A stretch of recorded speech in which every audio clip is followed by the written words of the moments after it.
Ô élu de Dieu, cette personne que tu contemples en ce moment dans le reflet du miroir, celle qui supporte encore le fardeau lourd des défaites passées, des craintes persistantes et des plaies profondes, ne représente en rien ton essence véritable et profonde. Dieu, dans sa vision infinie, discerne déjà la forme accomplie et parfaite de ce que tu es appelé à devenir un jour. Lorsque cette métamorphose divine se manifestera pleinement, non seulement ceux qui t'entourent seront profondément stupéfaits et saisis d'étonnement, mais toi-même, tu seras rempli d'une admiration émerveillée devant l'œuvre extraordinaire que le Très-Haut aura réalisée en toi et à travers toi. Considère l'exemple de Jacob, qui, après avoir lutté toute une nuit avec l'ange, fut renommé Israël et transforma ainsi radicalement son identité. Médite sur David, ce modeste berger qui osa affronter et vaincre le géant Goliath, avant de monter sur le trône et de régner avec sagesse sur tout un peuple. Souviens-toi également de Marie-Madeleine, qui passa d'une vie marquée par le péché à celle de premier témoin privilégié de la résurrection du Christ. Ces transformations opérées par Dieu transcendent totalement toute logique ou attente humaine. C'est précisément pour cette raison que ce message porte une urgence si profonde et vitale. Le Seigneur s'apprête à te changer d'une manière si intime et si complète que ton destin ne peut plus être différé ni retardé davantage.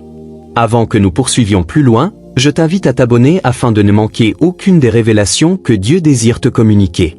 Reste avec moi, je t'en prie, ne t'éloigne pas maintenant, car je vais te dévoiler de quelle manière cette transformation va précisément se déployer dans ta vie.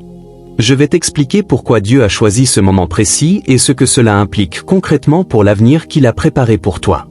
Lorsque tu auras saisi pleinement cette vérité, tu ne pourras plus jamais te regarder de la même manière qu'auparavant. Tu crois peut-être connaître avec certitude tes limites réelles, tes capacités actuelles et l'étendue de ton potentiel. Tu imagines souvent que tes épreuves et tes difficultés constituent l'essence même de qui tu es, et que le jugement porté par le monde sur ta personne est exhaustif et définitif. Pourtant, ce que tu perçois n'est en réalité qu'une infime partie de la vérité. Tu observes ton reflet dans un miroir qui ne montre que ton état présent, mais qui ne reflète en rien l'appel pleinement accompli que Dieu a placé sur ta vie. Il existe en toi des dimensions profondes, des couches encore cachées qui n'ont pas été révélées jusqu'à présent. Des dons précieux sont enfouis tout au fond de ton être, que la souffrance a tenté de dissimuler et d'étouffer. Cependant, la douleur que tu as traversée ne constitue pas la prophétie finale de ton existence.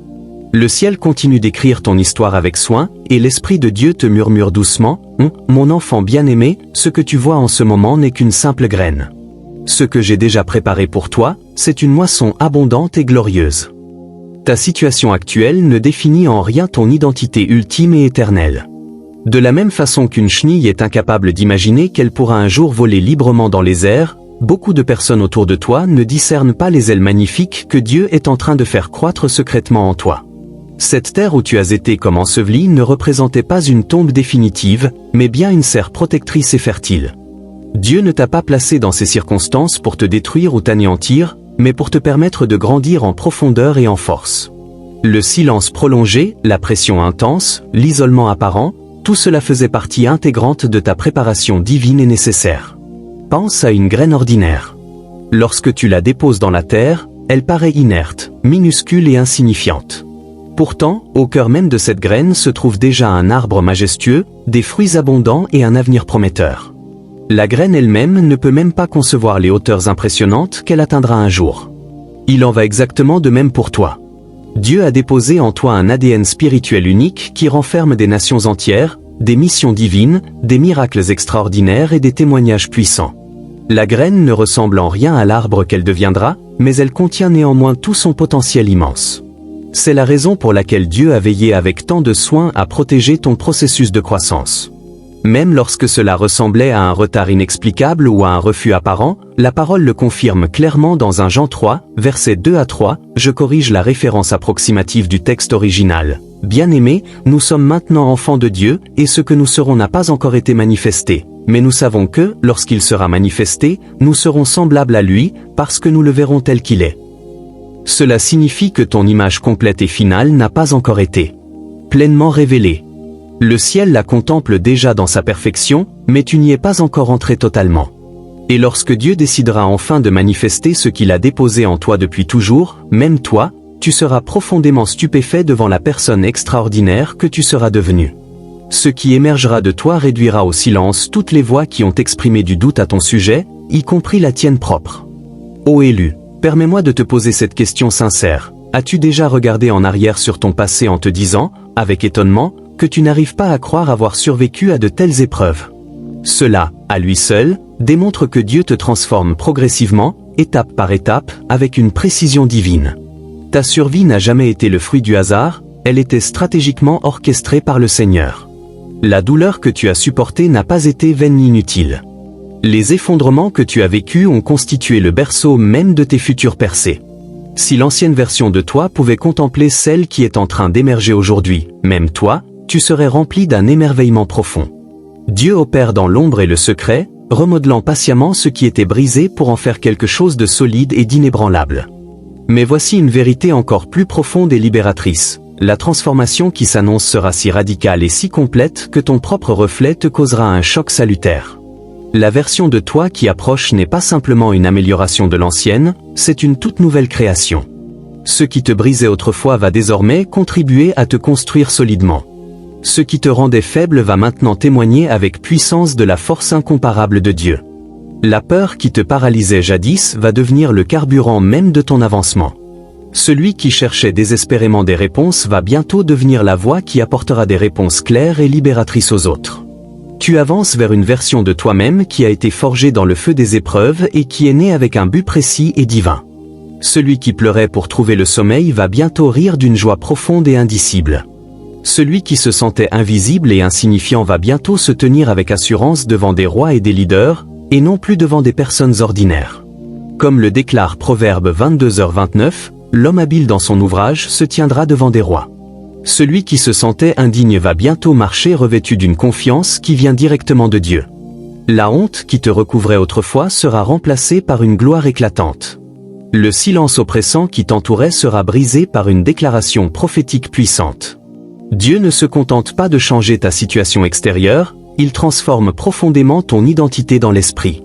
Observe l'histoire de Joseph. Lorsque ses frères l'ont jeté dans la citerne, ils pensaient le détruire à jamais.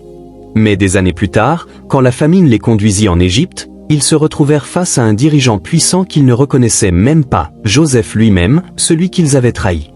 Il n'était plus le jeune garçon qu'ils avaient méprisé et moqué, il était devenu l'homme porteur de la stratégie divine pour sauver des nations entières. Ô élu, écoute attentivement. Le même Dieu qui a élevé Joseph du statut de prisonnier à celui de premier ministre s'apprête à réécrire entièrement ton histoire. Et lorsqu'il le fera, la personne que les gens connaissaient autrefois disparaîtra complètement dans la splendeur glorieuse de celle que tu seras devenue. Maintenant, permettez-moi de vous emmener encore plus en profondeur. Cette transformation n'est en aucun cas un événement fortuit ou imprévu. Ce n'est pas non plus Dieu qui déciderait soudainement, sur un coup de tête, de te bénir abondamment. Non, il s'agit d'un destin soigneusement préécrit et établi depuis toujours. Avant même que tu ne prennes ton premier souffle, avant ta première faute, avant que quiconque ne discerne en toi le moindre potentiel, Dieu avait déjà prononcé des paroles définitives sur ta vie. Ton existence n'est pas un brouillon imparfait, elle est un rouleau sacré scellé dans les cieux. Ce dans quoi tu es en train d'entrer n'est pas une nouveauté pour Dieu, cela est simplement nouveau pour toi. Tu ne deviens pas quelqu'un par hasard ou au gré des circonstances. Tu deviens la personne précise dont Dieu se souvenait depuis l'éternité. Jérémie 1h5 le proclame avec force, « Avant que je t'eusse formé dans le ventre de ta mère, je te connaissais, et avant que tu fusses sorti de son sein, je t'avais consacré, je t'avais établi prophète des nations. » Tu vois, Dieu ne crée pas une nouvelle version de toi à partir de rien, il dévoile simplement la version de toi qu'il avait déjà conçue et préparée avant même ta naissance. Ta mission a toujours existé dans son cœur. Ton appel a toujours été vivant dans la pensée éternelle de Dieu. Le ciel n'a pas attendu que les hommes croient en toi pour commencer à croire en toi. Le ciel croyait en toi alors même que personne d'autre ne voyait en toi la moindre raison d'y croire. C'est pourquoi aucune épreuve n'a pu te détruire définitivement. C'est pourquoi tes ennemis n'ont pas réussi à t'ensevelir pour toujours. C'est pourquoi les tempêtes les plus violentes de la vie n'ont pas pu te noyer. Parce que le ciel avait déjà inscrit ton nom dans le livre du destin éternel. Aucune puissance des ténèbres ne peut effacer ce que Dieu a souverainement ordonné. Tu n'as pas été préservé par simple hasard, tu as été préservé en vertu d'une prophétie divine. Et ce qui semble avoir été retardé n'est en réalité pas refusé, il est simplement révélé au moment parfait choisi par Dieu. Ainsi, lorsque tu te regardes aujourd'hui, tu ne vois peut-être que la faiblesse et la fragilité, mais Dieu, lui, te contemple et voit le guerrier puissant qu'il a décrété dans l'éternité.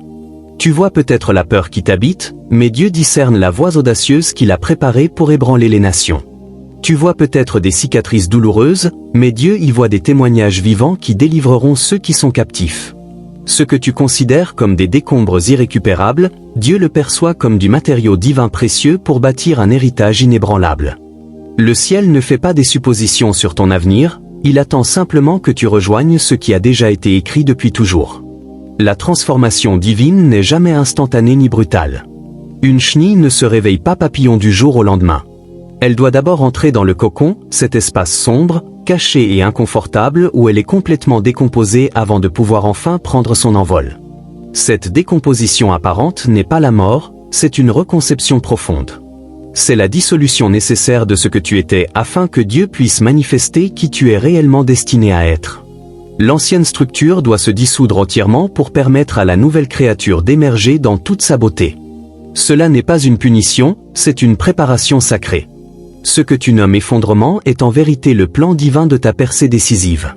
Certains d'entre vous qui entendent ces paroles se trouvent précisément dans cette saison du cocon en ce moment même. Vous vous sentez isolé, oublié, pressé de tous côtés. Vous avez prié avec ferveur, jeûné avec discipline, obéi avec fidélité, mais rien ne semble bouger ni changer. Pourtant, ne méprisez pas cette saison. Le cocon est la preuve tangible de ce qui s'en vient. Dieu cache ce qu'il s'apprête à révéler magnifiquement. Il isole ce qu'il va bientôt élever avec puissance. Quand il t'appelle à aller plus profond, cela implique souvent de t'éloigner du bruit du monde, des projecteurs et des distractions, car ce qu'il forme en toi est trop glorieux pour être précipité ou exposé prématurément. Romains 8h18 affirme avec assurance, « J'estime que les souffrances du temps présent ne sauraient être comparées à la gloire à venir qui sera révélée en nous. » Ta souffrance n'est pas vaine ni perdue. Ta saison cachée n'est pas gaspillée. Dieu s'apprête à manifester en toi une gloire qui surpassera largement chaque larme versée, chaque trahison subie, chaque nuit passée dans la solitude. Tu n'es pas enterré pour toujours, tu es planté avec intention. Et au temps marqué, tu fleuriras avec une puissance extraordinaire. Tu te lèveras avec une clarté nouvelle. Tu entreras dans des lieux non pas pour mendier, mais pour bénir abondamment. Lorsque le papillon émerge enfin, il ne rampe plus, il ne se cache plus, il vole avec grâce. C'est exactement ce que Dieu s'apprête à accomplir en toi. Il va transformer ta posture, de celle qui rampe à celle qui vole librement. La lutte intense dans le cocon a bâti la force nécessaire dans tes ailes. Le silence prolongé t'a appris à entendre sa voix avec plus de clarté. Et lorsque Dieu déclarera que le moment est venu, ton envol sera irrésistible et incontestable. Ce qui te retenait auparavant restera derrière toi. Ce qui t'écrasait ne pourra plus te confiner. Ta saison dans le cocon n'est pas la fin de l'histoire, c'est la chambre sacrée où Dieu forme les aigles destinés à voler haut. Il arrive que les autres ne te reconnaissent pas encore dans ta future identité. Mais pourquoi, toi-même, ne te reconnaîtrais-tu pas? Parce que lorsque Dieu commencera à révéler la version de toi qu'il a conçue avant même que le temps n'existe, elle ne ressemblera en rien à la version que la vie, le traumatisme, la peur ou l'échec ont tenté de sculpter. Tu commenceras à marcher avec une confiance qui ne provient pas de l'orgueil humain, mais d'un but divin clair. Tu parleras avec une autorité qui ne repose pas sur l'éducation ou l'éloquence, mais sur une commission directe du ciel. Et cela te surprendra toi-même de voir à quel point le surnaturel coulera naturellement à travers toi. Dieu va t'élever dans des domaines que tu n'avais jamais osé imaginer possibles. Il étendra ta sagesse, multipliera ton influence et augmentera tes capacités de manière qui te laisseront bouche bée. Les idées qu'il déposera dans ton esprit, les connexions qu'il orchestrera, les portes qu'il ouvrira largement, tout cela t'emmènera bien au-delà de tout ce que tu as connu jusqu'à présent. Tu ne fonctionneras plus selon ton ancienne force limitée, mais selon un pouvoir divin illimité. Et lorsque tu regarderas en arrière, tu auras du mal à reconnaître la personne qui doutait de chaque pas. Souviens-toi de Gédéon. Lorsque l'ange de l'Éternel le trouva, dans Juges chapitre 6, Gédéon se cachait, rempli de crainte et doutant profondément de sa propre valeur. Pourtant, l'ange l'appela « vaillant guerrier ». Gédéon ne pouvait pas le croire, il ne se reconnaissait absolument pas dans cette identité. Il répondit « mais je suis le plus petit dans ma famille ». Pourtant, le ciel affirmait « tu es l'élu, le choisi ». C'est la même tension que beaucoup d'entre nous vivent aujourd'hui. ce que nous croyons de nous-mêmes en opposition à ce que Dieu a déjà déclaré sur nous. Mais Dieu appelait Gédéon à entrer dans une version de lui-même qui avait toujours existé, attendant simplement d'être manifestée. Ô élu, exactement la même chose t'arrivera. Les choses que tu pensais ne jamais pouvoir accomplir, tu les réaliseras avec une facilité surnaturelle. Les plateformes que tu jugeais inaccessibles, tu t'y tiendras avec une autorité divine. Les victoires que tu considérais comme impossibles, tu y marcheras avec une assurance profonde. Même toi, tu te regarderas dans le miroir un jour et tu te demanderas « Mais qui suis-je vraiment devenu ?» Et le ciel te répondra « Oui, c'est bien toi. Bienvenue dans la version de toi que j'ai toujours préparée. Maintenant, laisse-moi t'encourager avec tout mon cœur. La saison que tu traverses actuellement ne ressemble peut-être pas du tout à la promesse divine. Elle peut ressembler à de la confusion, à une lutte incessante ou à un retard interminable. Mais ne mesure jamais ton avenir à l'aune de ton présent. Le fait que tu aies l'impression que rien ne se passe ne signifie pas que Dieu reste inactif. Les racines les plus vitales poussent en silence, sous la surface, loin des regards et des applaudissements humains. Parfois, Dieu te cache précisément pour pouvoir te construire sans aucune distraction. Le silence que tu ressens n'est pas une punition, c'est une préparation précieuse. Psaume 126, versets 5 et 6, déclare « Ceux qui sèment avec larmes moissonneront avec chant d'allégresse. Celui qui marche en pleurant, quand il porte la semence précieuse, reviendra avec allégresse, quand il portera ses gerbes. » Ce n'est pas une simple poésie, c'est une vérité divine profonde. Chaque fois que tu as choisi de louer Dieu au milieu de la douleur, chaque acte d'obéissance dans la difficulté, chaque larme versée dans le secret, Dieu a tout vu, tout recueilli. Aucune de ces larmes n'a été perdue. Le ciel conserve précieusement ce que les hommes ignorent, et bientôt tu reviendras avec une joie débordante, portant des moissons que tu n'avais même pas réalisé avoir semées. Ô élu, même si tu as l'impression que rien ne bouge, Dieu est en train de te faire avancer. La véritable percée commence toujours à l'intérieur avant de devenir visible à l'extérieur. Ce qui ressemble à un retard peut être une mise en place divine minutieuse. Ce qui ressemble à un désert peut être la salle de classe personnelle de Dieu. La vraie question n'est pas « Quand vais-je enfin sortir d'ici ?», mais « Qu'est-ce que Dieu est en train de construire en moi pendant que je suis dans cette saison ?» Car si tu laisses Dieu achever son œuvre intérieure, lorsque la saison changera, tu ne feras pas que survivre, tu planeras haut et loin. Tu ne resteras pas dans cette vallée pour toujours. Tu ne resteras pas caché éternellement. Tu ne lutteras pas indéfiniment. Dieu est trop fidèle pour te laisser là où il t'a trouvé initialement. Il y a un temps fixé par lui, et ce temps approche rapidement. Alors tiens bon avec persévérance. Continue à semer avec foi, continue à faire confiance, continue à obéir. Ta saison de joie abondante arrive. Et lorsqu'elle se manifestera, elle donnera un sens profond à chaque larme, chaque épreuve et chaque lieu caché que tu pensais que Dieu avait oublié. Voici maintenant la parole de feu que je dois libérer avec autorité dans ton esprit. Lève-toi. Lève-toi au-dessus de toute peur qui te retient. Lève-toi au-dessus de tous tes doutes persistants. Lève-toi au-dessus des étiquettes limitantes que les gens ont collées sur toi. L'ennemi veut te maintenir prisonnier de ton passé, mais Dieu t'appelle avec force dans ton avenir glorieux. Ne laisse pas l'insécurité te garder enchaîné alors que le ciel a déjà proclamé ta liberté complète. N'attends pas la permission de personnes qui n'ont jamais vu le plan divin pour ta vie. Quand Dieu déclare qu'il est temps de te lever, aucune puissance démoniaque en enfer ne peut te retenir. Celui que tu es en train de devenir n'est pas une version affaiblie ou diminuée. C'est la version ordonnée souverainement par Dieu, certifiée par le ciel, habilitée par l'Esprit Saint. Tu entres dans l'identité qui était cachée en Christ depuis l'éternité. Ce n'est pas de l'arrogance, c'est un alignement parfait avec le dessein divin. Ce n'est pas de l'orgueil, c'est l'accomplissement d'une prophétie. Entre dedans avec une audace sainte, sans t'excuser. Ne recule pas devant cette identité, embrasse-la pleinement. Dieu ne t'a pas appelé à te fondre dans la foule. Il t'a appelé à te démarquer, à être une ville située sur une montagne, à être une lumière éclatante dans les ténèbres, à être la preuve vivante de sa puissance ici-bas. Car bientôt, tu te tiendras dans des lieux dont tu n'avais même pas osé rêver. Les portes fermées depuis des années s'ouvriront avec une facilité surnaturelle. Les dons qui étaient enfouis sous la douleur, la peur et la honte rugiront à la vie avec un feu saint irrésistible. Tu parleras, et les chaînes se briseront. Tu avanceras, et les atmosphères spirituelles changeront. Tu prieras, et les miracles se manifesteront avec puissance. Les personnes qui doutaient de toi s'émerveilleront, non pas de toi en toi-même, mais de la gloire majestueuse de Dieu révélée à travers toi.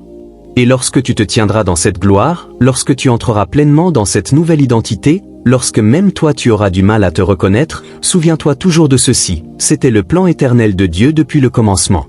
Ce n'était jamais le fruit du hasard, jamais un accident. Ô élu, laisse cette révélation pénétrer profondément dans ton esprit. Tu deviendras bientôt si transformé que même toi, tu ne te reconnaîtras plus. Mais souviens-toi que le ciel, lui, t'a toujours reconnu parfaitement. Dieu a toujours su qui tu étais vraiment. Avant la douleur, avant la trahison, avant la peur, avant tout retard apparent, il t'a vu. Il a vu le guerrier, il a vu la voix prophétique, il a vu le manteau d'autorité. Et maintenant, le monde entier va le voir également. Le dévoilement ne sera pas discret ni subtil, il sera glorieux, incontestable et pleinement divin. Tu entres dans la version de toi qui était cachée dans le cœur de Dieu depuis l'éternité. Tu n'es pas ce que ton passé prétend que tu es. Tu n'es pas ce que tes échecs essaient de te faire croire. Tu n'es même pas ce que tu penses être en ce moment. Tu es exactement ce que Dieu déclare que tu es. Et il proclame, élu, nommé, mis à part, destiné à une grandeur éternelle. Chaque mensonge prononcé contre toi se brise maintenant. Chaque limitation que tu as acceptée tombe. Chaque plafond artificiel placé sur ton destin se fracasse. Prépare-toi, car le dévoilement est tout proche. Et quand il arrivera, ne recule pas, ne t'excuse pas. Marche avec audace dedans, car ce n'est pas de l'orgueil, c'est la prophétie qui s'accomplit. Prions ensemble cette prière de foi, comme une seule famille en Christ. Dieu Tout-Puissant, au nom précieux de Jésus, j'élève maintenant devant ton trône chaque élu qui écoute ces paroles en ce moment. Père, tu les as connus avant même que le temps ne commence. Tu les as marqués d'un destin glorieux et tu as écrit leur histoire dans les cours célestes. Aujourd'hui, je déclare que leur saison de petitesse et de limitation est terminée, et que la vraie version de ce que tu les as créés pour être se lève avec une puissance irrésistible. Seigneur, arrache chaque chaîne de peur, d'insécurité et de doute qui les retient. Déchire toutes les étiquettes que le monde, l'ennemi ou même leur propre esprit ont posées sur eux. Que ton feu saint consume toute limitation, et que l'audace, l'autorité et la confiance divine se lèvent en eux comme un lion rugissant. Qu'ils se regardent dans le miroir et voient non pas la faiblesse passée, mais le reflet vivant et puissant du Christ qui réside en eux. Père, j'invoque sur eux une transformation si radicale et si incontestable que même eux ne reconnaîtront pas la personne qu'ils sont en train de devenir. Que leur vie soit un témoignage éclatant de ta gloire, que leur voix porte un poids spirituel, que leurs mains bâtissent ce que le ciel a ordonné, et que leurs pieds marchent avec assurance à travers des portes qu'aucun homme ne pourra fermer. Je décrète et déclare, le dévoilement a commencé, l'ancien est passé, et voici, le nouveau est arrivé. Ils se lèveront, ils brilleront, et leur transformation mettra le monde en feu pour ta gloire, au nom puissant de Jésus. Amen. Merci sincèrement d'avoir suivi cette parole jusqu'au bout.